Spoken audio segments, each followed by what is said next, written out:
College football a long time. The growth of this series, not just regional, become a national deal. Let's kind of talk about that.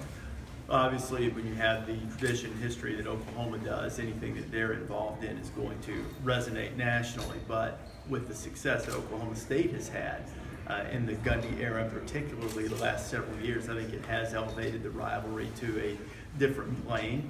You have both of these teams now, which have legitimate college football playoff aspirations, certainly conference championship aspirations. And I think just the intensity of the rivalry makes it a good scene for us and good backdrop. So it should be a really great game and one that will tell us a lot about the playoff picture going forward on Saturday. What have you seen on Lincoln Riley his first year as coach?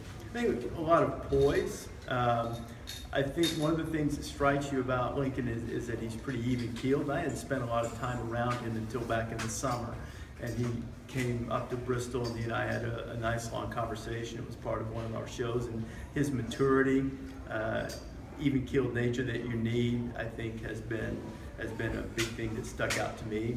He's managed a couple of peaks and valleys in his first season. It doesn't get much higher than winning in Columbus, and then at the time what seemed like a terrible loss and now doesn't seem so bad anymore to Iowa State is something that he had to manage his team through. And I think he did a really good job, or has done, or is doing a really good job of managing his team's psyche through it. So I think he's showing a lot of maturity for a man of his age.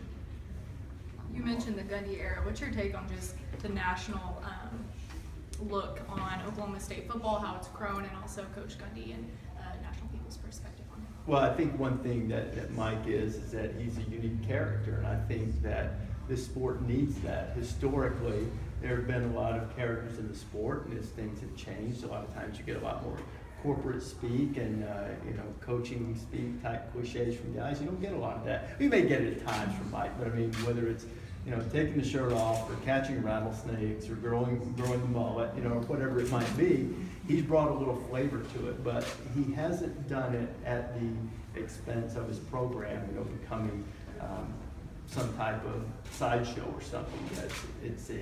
It's something that's genuine and within his personality, and he has a great deal of care, I think, for his players.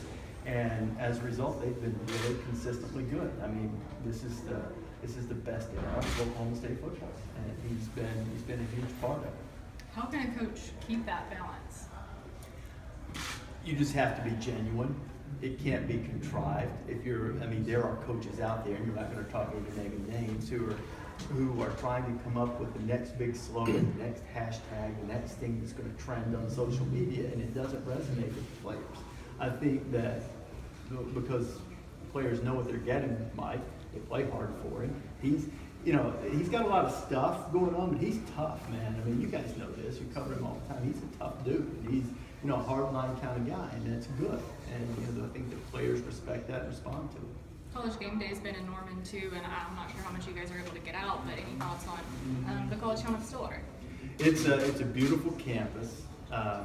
We've eaten out at the golf course the last couple of years, which is a spectacular meal. So I think it's a real family feel to it. It's a tight-knit environment. People are very proud of the university and the program, and I think it has a real, you feel like you're at home when you're here. People are very welcoming. It's been good.